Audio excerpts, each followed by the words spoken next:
20 जनवरी 2024 को उदयपुर राजस्थान में उदयपुर राजस्थान की पुलिस को एक कॉल आता है कि प्रताप एक मुखबिर होता है, कहता है मैं आपका चाहने जानने वाला हूँ और मैं आपको एक खबर देना चाहता हूँ।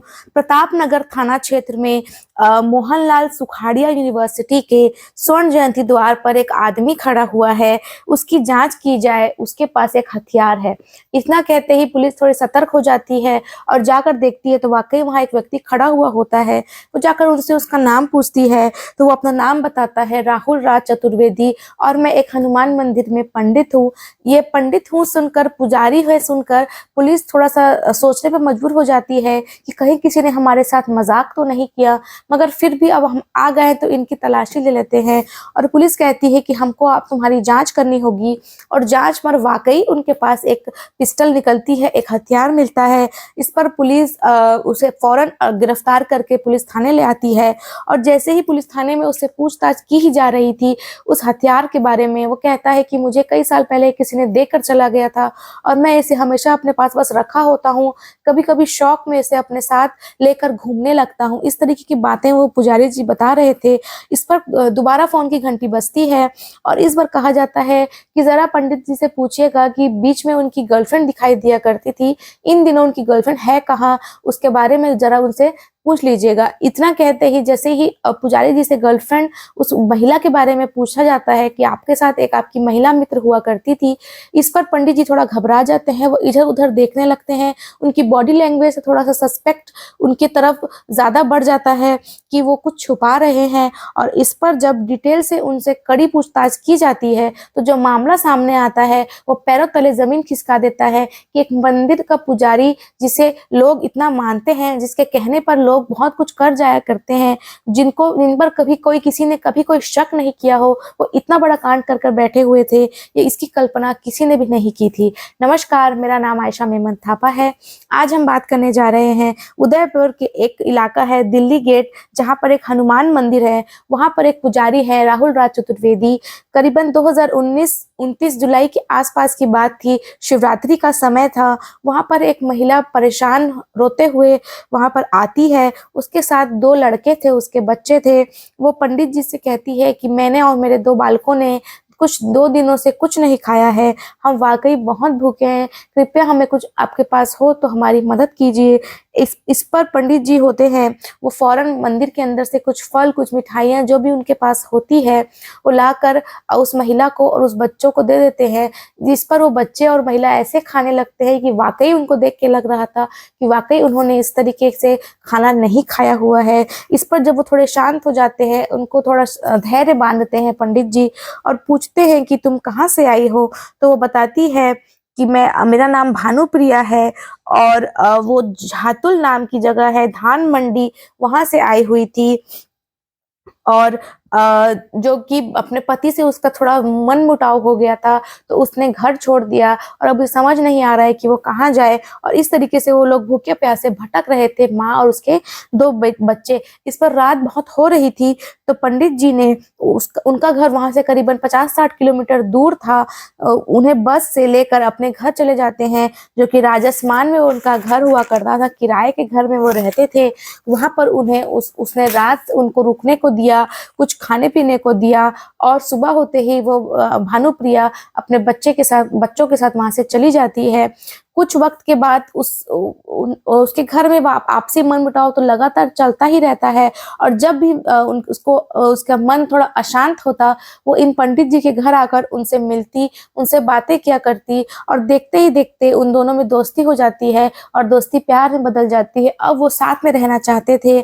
पंडित जी भी जो थे, पुजारी जी थे, वो भी उनके साथ रहना चाहते थे। इस पर उसके जो पति थे वो उनसे तलाक की बात करती है तो उसके पति कहते हैं कि ये बच्चे तो मेरे पास रहेंगे, तुम चाहे तो तलाक ले सकती हो, और वो राजी हो जाती है। और उनसे तलाक लेने के बाद वो 2020 आ जाता है और वह राहुल राज चतुर्वेदी जो कि पुजारी जी होते हैं उनके साथ ही लिव इन रिलेशनशिप में रहना चालू कर देती है।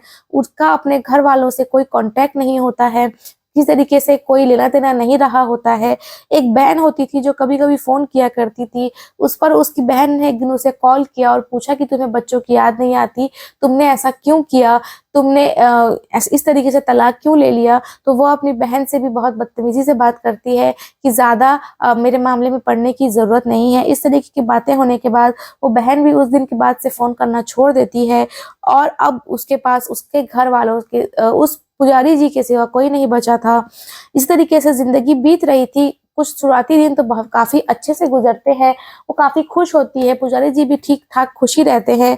मगर 11 मई 2020 को उनका एक बहुत दिन से बहस एक लड़ाई में बढ़ जाती है और जो भानुप्रिया होती है वो पुजारी जी को एक थप्पड़ जब मार देती है और उस थप्पड़ को बर्दाश्त नहीं कर पाते और गुस्से में उसका गला दबाने लगते हैं। उन्हें पता भी नहीं चलता कि गला दबाते-दबाते कब उसकी जान चली जाती है और वो उसकी मौत हो जाती है। इस पर वो बहुत घबरा जाते हैं, रात भर उस लाश के सामने सर पकड़ कर बैठे रहते हैं कि मुझसे क्या पाप हो गया और अब मैं क्या करूँ?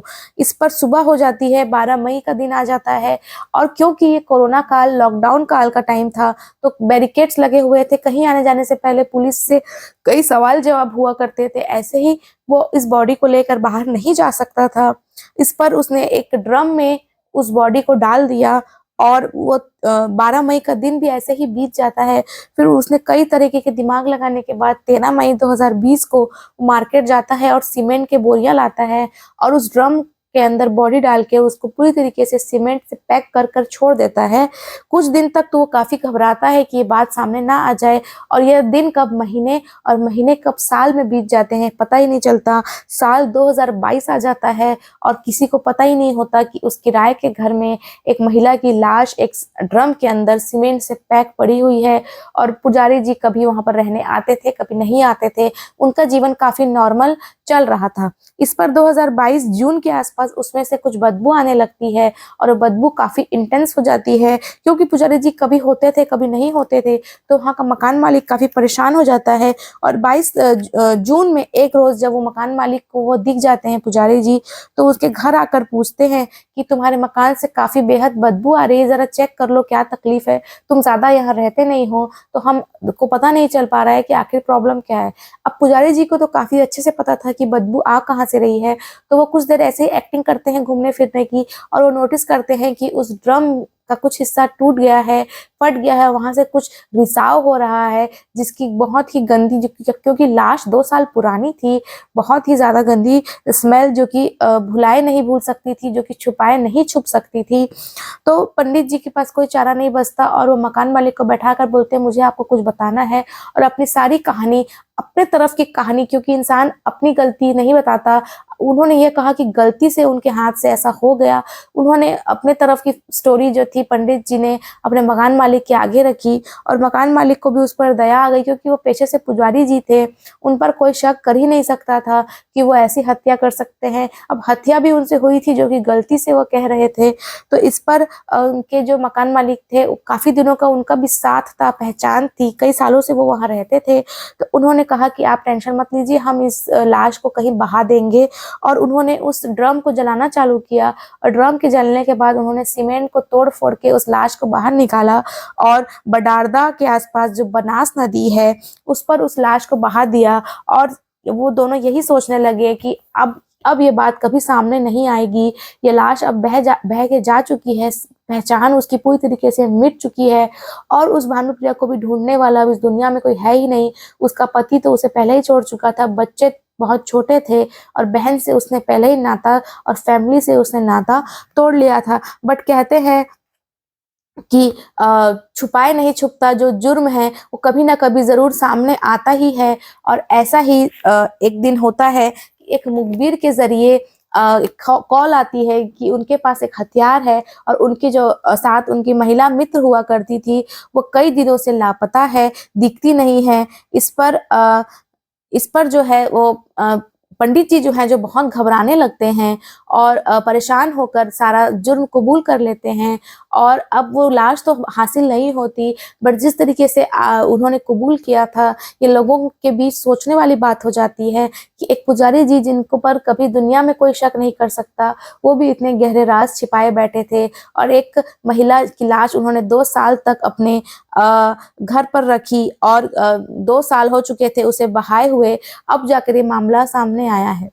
इस घटना को सुनाने का उद्देश्य किसी को भी परेशान करना नहीं था, केवल आप तक एक सच्ची घटना को अपने तरीके से बताना था। नमस्कार।